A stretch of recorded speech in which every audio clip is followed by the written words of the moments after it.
The legacy of the Greek civilization was absorbed by the Romans, not just their pantheon of gods, but also various aspects of their culture.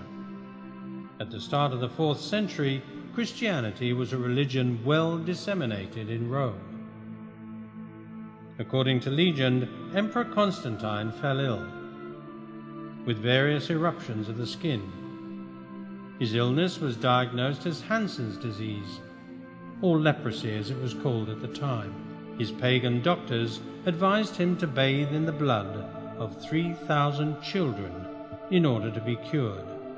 Terrified by the threat of carnage, the mothers implored the sovereign's pity.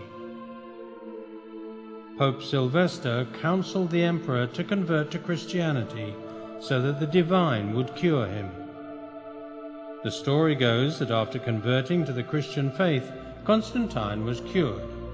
After this, Constantine made Christianity the official religion of the Roman Empire. From then on, other ways of thinking other than the official were persecuted, and the divine once again became the only explanation for all nature's phenomena.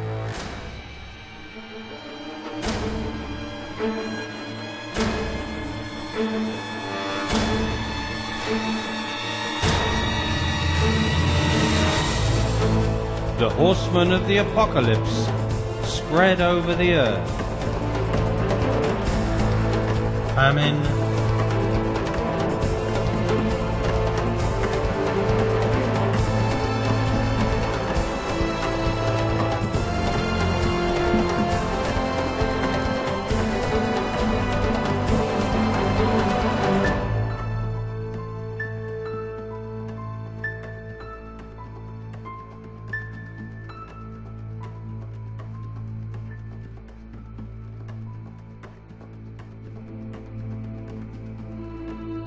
pestilence,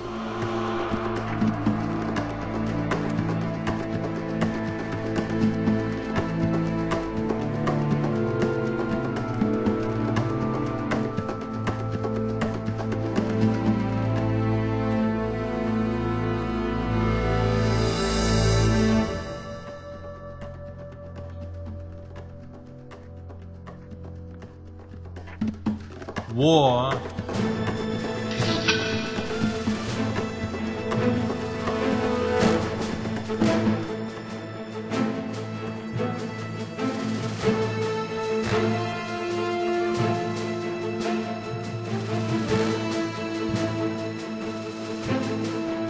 and death.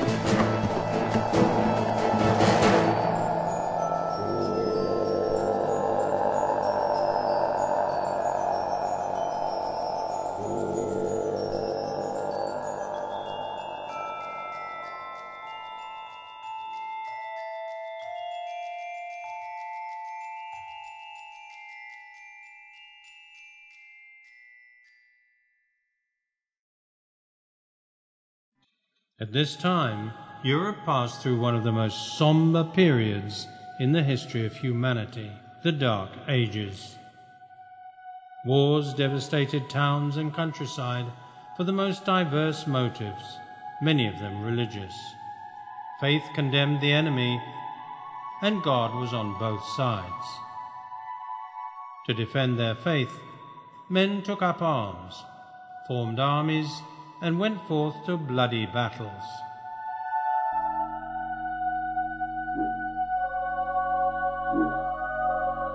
Apart from the losses on the battlefield, numbers of innocent victims multiplied in the path of war. Towns and villages were pillaged and plundered, their women and children raped. Planted fields were abandoned as the workers were obliged to become soldiers. With the plunder and destruction of the fields, it became difficult to find food. Many succumbed to hunger. The few who survived the horrors of war and famine were weakened and still had to face disease.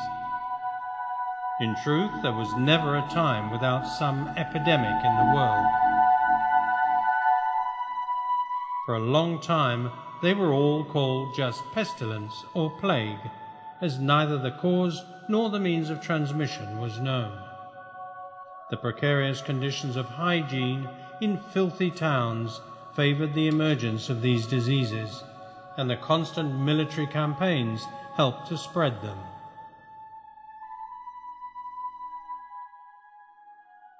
The constant presence of death was frightening.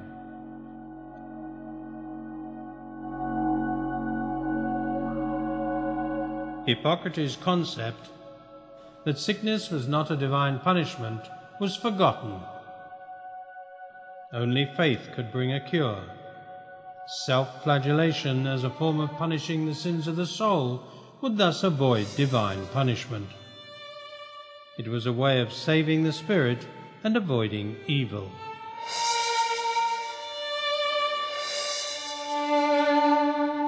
The fields, abandoned by men who were called to the wars, were often looked after by the women and children. Those who managed to survive the attacks of pillagers faced heavy labour in the fields, aging early and losing their ability to work. Some fled to the forests, becoming pariahs, collecting roots and herbs. Many were accused of bringing disease and practicing black magic when using the herbs. They were called witches. Those considered sinners were singled out and condemned as the cause of all ills, from natural phenomena to the outbreaks of pestilence. As from the 12th century, this persecution became official and was called the Inquisition. To force obedience to the supposed divine will, the inquisitors created a constant state of vigilance based on fear and intolerance. Anyone who was considered a sinner, witch or heretic would be tortured until they confessed their sins. This practice reached its peak in the 15th century, when the priest Tomás de Torquemada practiced large-scale persecution, motivated by religious intolerance, but with the support of the kings of Spain. Dozens of heretics stood trial in the so-called autos da fe, and the condemned were burned at the stake in public.